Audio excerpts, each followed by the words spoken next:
So I was recently tagged on Twitter by Pig of the Hut about a week or so ago, saying that he was doing some math about how the 9th to 16th place people in the IPS finals lost money throughout the whole run going to the finals. I assume he wanted my opinion on it, so I decided to do some research and kind of see, did NetherRealm make a mistake here? Should the top 16 be paid out? Is this inconsistent? Why is this all of a sudden a big deal now? I think it's also worth noting that I don't think I've seen any tweets from anybody that placed in the 9th to 16th range complaining about it. It more seems to be other people kind of making it a big deal for them. There was the one incident where Madsen said he was done with tournaments. Echo Fox Scar said that he was leaving because it was costing him too much money. I think that's a fine decision. I don't know why that would be a big deal at all. But I wanted to do a comparison and see what the other games are doing as opposed to Injustice and NRS to see if we're kind of out of the loop here. The only problem with that is there's a really limited market, because if you go to the big time esports, there's a lot more money involved, and a lot of the times they do pay out every team that's made it to the finals. But they are teams and it's a larger amount of money, so that it doesn't really equate to fighting games. So I decided to take the Capcom Cup, which is pretty similar to the Injustice Pro Series, and just kind of line them up and see which is which. So now you're looking at the prize pools from a site called esportsearnings.com. Not exactly sure how legitimate they are. From what I understand, they're pretty good, but if it's not, then blow me up for it. But this is where I'm getting my information from. So you'll see that the Capcom Cup, out of 32 people actually that made it to the finals, not 16 like Injustice, 32, only the top 8 got paid out. So that's consistent to what NRS is doing. In addition to that, NRS gave Sonic Fox 60% of the prize pool at $120,000. Now, if you do the math on this, Capcom Cup, NuckleDu actually got about 64% of the prize pool, so they're paying more out to the top prize and less out to the smaller guys. Now, one thing I do want to touch on is that NRS had advertised this as the biggest pool, biggest prize in NRS history, which it is, kind of. The MKX Pro League, I believe it was Season 3 finals, had the exact same prize pool of $200,000, but they had the first place as $75,000. Now, I know from talking to some inside people, I got them connections, that the reason that NRS did that is because they wanted to be able to say that that was the biggest prize ever. It was a marketing ploy. The biggest prize before that was $60,000, I believe. So they bumped it up and advertised it as the biggest, as a selling point of the whole event.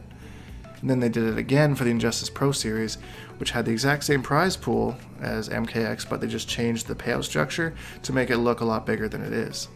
And I would assume that all the players involved in this 9th to 16th fiasco kind of know what they're getting into before they get started. Like, you know it's going to cost money, you know you might lose money. It's a gamble. It's like entering a poker tournament or something like that. You know, you're not guaranteed anything out of it. And I think if you're struggling but you still want to compete, there are other aspects you can look at. For example, I make a living playing Injustice 2. I don't compete, anymore. I go to 2 majors a year.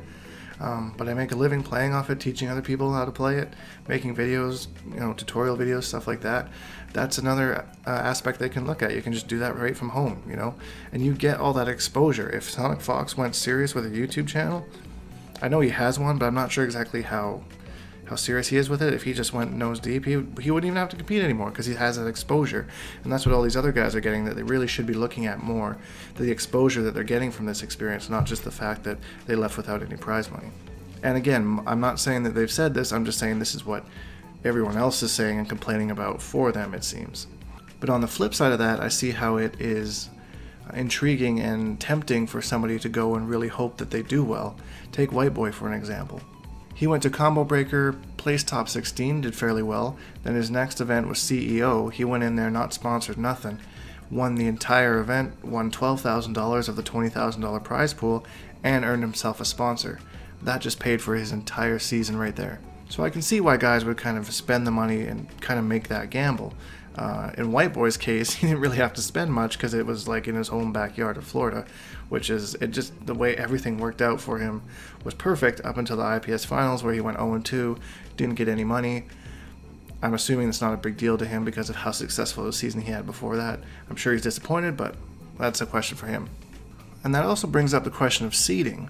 Now, if I look through the Smash.gg brackets, it looks as if to me that White Boy is the #1 seed.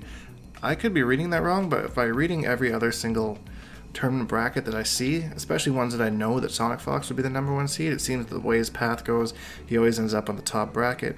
For that one, White Boy went all the way through winners and ended up in that top bracket spot. So I don't know if that was something worth mentioning or not, that Sonic Fox, who just won Combo Breaker, wasn't the first seed there. There's some hometown advantage. But it's also like, how big does seeding play into that? Because a lot of the times you have guys like Sonic Fox, for example. I'll take him.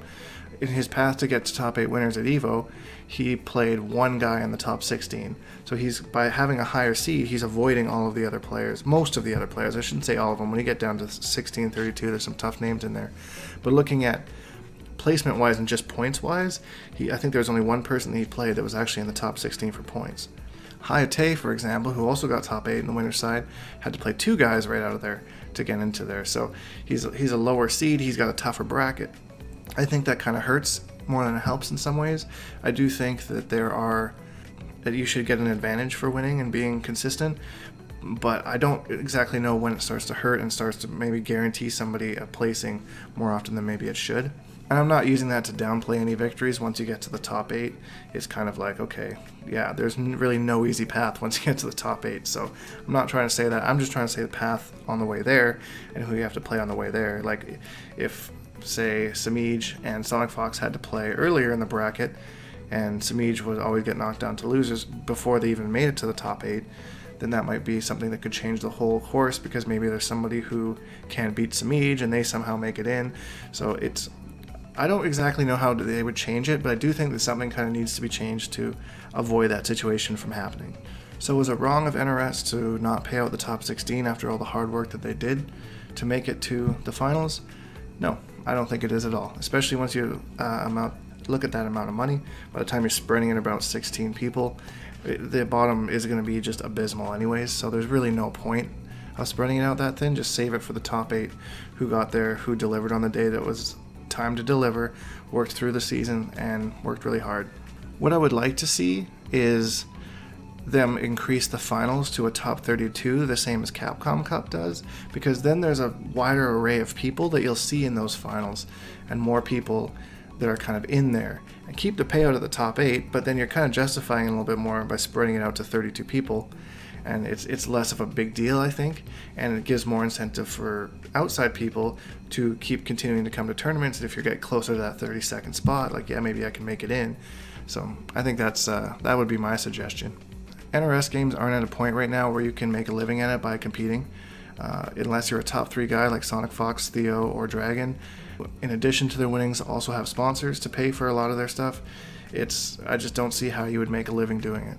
I think competing and doing your best while exploring outside areas of revenue to help fund yourself to get to these events and make it a little bit easier would be the smarter thing to do, because you're getting a lot of exposure from outside sources that are seeing you and seeing what you're capable of and would be interested in investing in you as a person. So that's just my opinion on all these events. I hope you enjoyed it. Leave a like or dislike or whatever, and your comments on why or why not you may agree with me or disagree. I don't know. Anyways, we'll see you guys in the next one.